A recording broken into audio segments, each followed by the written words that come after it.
प्रभु यीशु मसीह के मधुर और मीठे नाम में आज दिनांक 4 जून दिन बुधवार को आप सब श्रोताओं का हम स्वागत करते हैं। आज के दिन के लिए जो वचन है लिया गया भजन संहिता उसका 133 उसका पहला दूसरा तीसरा अध्याय पद। देखो यह क्या ही भली और मनोहर बात है कि भाई लोग आपस में मिले रहें। यह तो उस उत्तम तेल के समान है जो हारून के सिर पर डाला गया था और उसकी दाढ़ी पर बहकर उसके वस्त्र की छोर तक पहुंच गया। वह हेम्ब्रोन के उस ओस के समान है जो सियोन के पहाड़ों पर गिरती है। यहोवा ने तो वही सदा के जीवन की आशीष ठहराई है।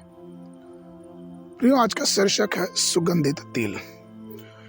जो भजन अभी हमने पढ़ा भजन संहिता 133 वो हारून के सिर पर डाले हुए बहुमूल्य तेल के अभिषेक के विषय में बात करता है। कुछ अनुवादों में इस उत्तम तेल को सुगंधित तेल ही बताया गया।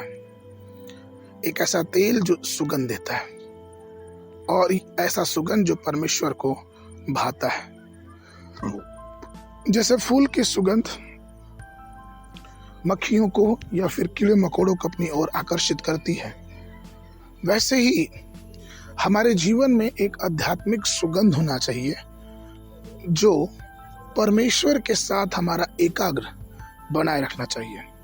परमेश्वर के साथ हमारे जुड़न से हमारे जीवन से एक सुगंध बाहर निकल के आता है और जो परमेश्वर से जुड़ने के लिए जो साधन है वो है परमेश्वर की आराधना, परमेश्वर की स्तुति।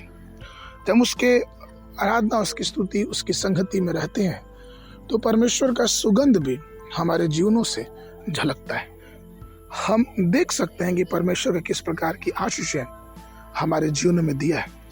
एक बार मेरी बात एक प्रभु पर विश्वास करने वाली महिला से हो रही थी। चूंकि वो दूसरी आस्था से संबंध रखती थी तो उसे घर में दुआ प्रार्थना करने की अनुमति नहीं थी। तो वो कई बार बाथरूम में जाके और नल चालू करके नल की आवाज में परमेश्वर की आराधना स्तुति करती थी। और एक दिन जब वो कलीसिया में आई तो वो बहुत प्रसन्न हुई। उसने कहा क्या ही अच्छा है कि परमेश्वर के लोग एक साथ बैठ के हम परमेश्वर की स्तुति कर सकें। वो रो पड़ी और अपनी गवाही बताई।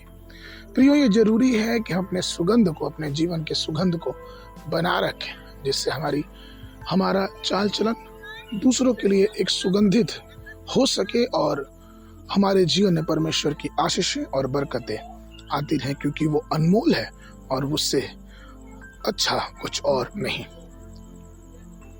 आगे के मनन के लिए इब्रानियों की पुस्तक उसका 12 अध्याय 22 और 24 पद।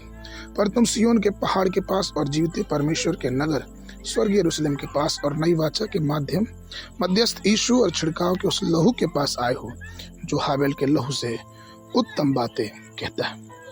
आगे के अध्ययन के लिए सुबह के समय दूसरा इतिहास उसका 21 और 22 अध्याय, संध्या के समय यूहन्ना उसका 14 अध्याय। परमेश्वर आप सबको आशीष दे।